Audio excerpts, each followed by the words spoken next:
House Republicans releasing articles of impeachment over the weekend against Homeland Security Secretary Alejandro Mayorkas as illegal encounters, as we all know, have hit record highs. Republican leaders say Mayorkas, quote, willfully refused to follow the law and breached the public's trust. So the 2 counts against him. But our next guest, somebody you know and love, says while Mayorkas has been dishonest, his actions do not rise to the threshold of impeachment. Who am I talking about? We know and we love? Well, it's George Washington University law professor, Jonathan Turley. Jonathan, good morning to you. Thank you, Steve. Okay.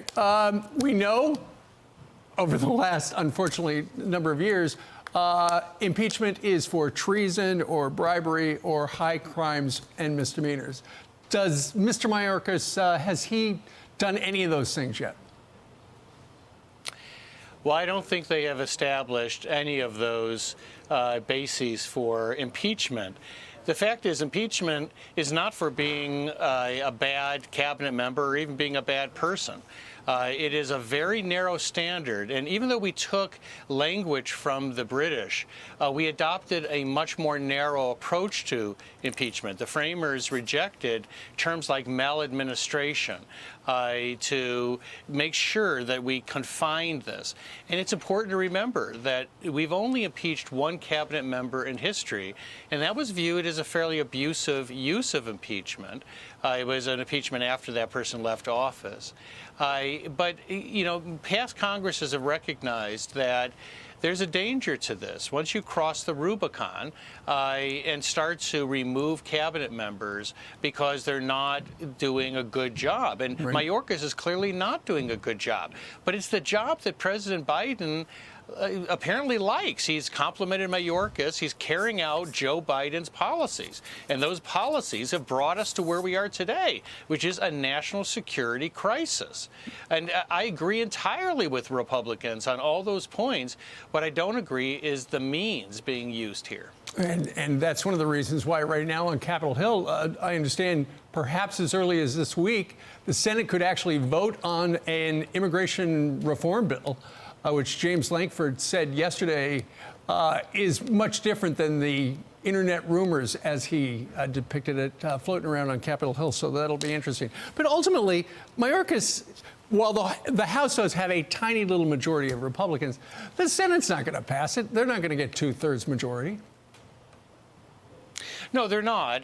But the thing is, look, I don't fault the House. If they have a basis for impeachment, regardless what the other House does, they have an obligation to proceed. I just don't believe that they have a cognizable basis here for impeachment. The first article is basically a disagreement about the level of enforcement being done by this administration. The Republicans are right. We have an open border. Right. This is a huge crisis. But that is a policy judgment made by the president. The courts have said that presidents can give priority in the enforcement of federal laws. And this is not the first president who's been challenged over lack of enforcement at the border. Sure. You know, when Donald Trump came in, he looked at the law, and it's the same law that Joe Biden's operating under, and he figured a way to do what he wanted. And then Joe Biden comes in, and his business model is to do what he's doing right now. It's the same law at the heart of it, and if people don't like it, ultimately, you got to change the law. That's right. Mayorkas is someone who's carrying out precisely what the president has laid out as policies. The president has repeatedly said that he likes what Mayorkas is doing or not doing. Now, most Americans do not. But the president himself sets these policies, and that's what elections are all about. Right.